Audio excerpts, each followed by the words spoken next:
आज पांगरी येथे ओंकार साखर कारखान्याच्या समोर या ठिकाणी सत्याग्रह आंदोलन पुकारण्यात आले। गेल्या अनेक दिवसापासून कारखान्याच्या ऊस बिल थकीत या मागणीसाठी या ठिकाणी शेकडो शेतकरी या ठिकाणी आक्रमक भूमिकेत आहेत। आपल्यासोबत शिंदे साहेब, जरा काय तुम्ही आता बोसरे पाटलाला आव्हान केलं आहात, मार्गदर्शन करता?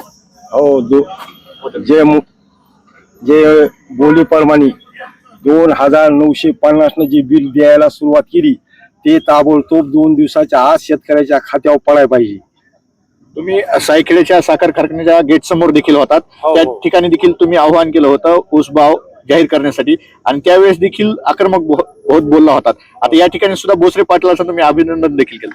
हो, आमची रक्कम शेतकऱ्याच्या रक्ताची आणि घामाची आणि कष्टाची आणि रात्रंदिवस मरायला शेतकरी त्याला 5 पैसे नाही जवळ।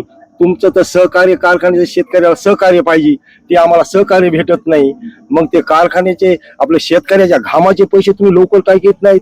त्या आतापर्यंत जे पैसे जे थांबलेत ते तुम्ही याजासही द्यायला पाहिजे, शेतकऱ्याच्या खात्यावर टाकायला पाहिजे। ही नम्रतेची विनंती तुम्ही जरूर टाका, नाही तर तुमच्या कारखान्याला कुलूप टाकू। ही शेतकऱ्याची आणि एकजुटीची तुम्हाला दाखवून देऊ भाई। यासह दुसरे देखील कारखाने थकीत आहेत, त्यांच्या देखील दारात तुम्ही त्याच्या जे कारखाने आम्ही आमच्या बोली प्रमाणे दर वाढी प्रमाणे जे पैसे जर दिले तर आम्ही त्या कारखान्याला कुलूप टाकू आणि काम पडत आम्ही तिथं रात्रंदिवस राहू आणि त्याला कारखान्याच्या फाईल हाकलून लावू। ही आमची एकजुटीची ताकद दाखवून जय जिजाऊ जय शिवराय। आता या ठिकाणचं जे संचालक मंडळ आहे तुम्हाला भेटायला येते, तुमचे आश्वासन जे लेखी आश्वासन मान्य करण्यासाठी या ठिकाणी तयार आहे, काय आश्वासनामध्ये असणार आहे? आमच्या आश्वासनामध्ये आता एमडी साहेब येणार आहे, त्याचं आश्वासन इथे येण्याचे, त्यांनी आमच्याशी चर्चा करावा।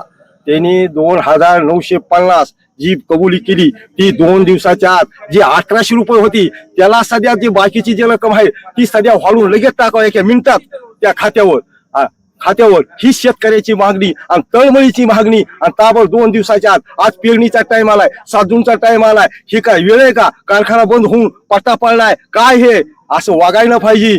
साधा शेतकरी माणूस कोणाकडे पैसे आले ते कसा तरी येते त्याच्या दाराला, 10 जण येते, 15 जण येते, त्यांनी काय म्हणाव ते तोंड लपवायला। आणि हे आमच्या कारखान्यावर कोटी 10 कोटी 20 कोटी 50 कोटी आणि ते गप्प बसतंय म्हणल्यावर काय कामाला? ही केवळ वाणी गोष्ट आहे। 1800 रुपयांना भाव देखील दिला, ते कशाच्या पद्धतीवर कशाच्या आधारे दिला? कोण्या आधार दिला? कोणाला चर्चेला घेतलंच नाही। त्याच्या मनाने महागले पैसे बुडविण्याचे लक्ष नाही।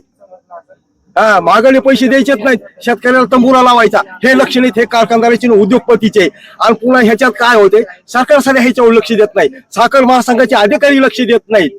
असं मग गावचे तालुक्याचे आमदार आज बीड पासून आले, समधी आमदार गप बसायले। मग त्या शेतकऱ्यांनी काय सोडले, समध्याला एकल सोडले आणि एकजुटच दाखवून आणि स्वतःच्या पायावर उभा राहून आणि ते पदरात पाडूनच यशस्वी भाव घेण्याची तयारी ठेवली।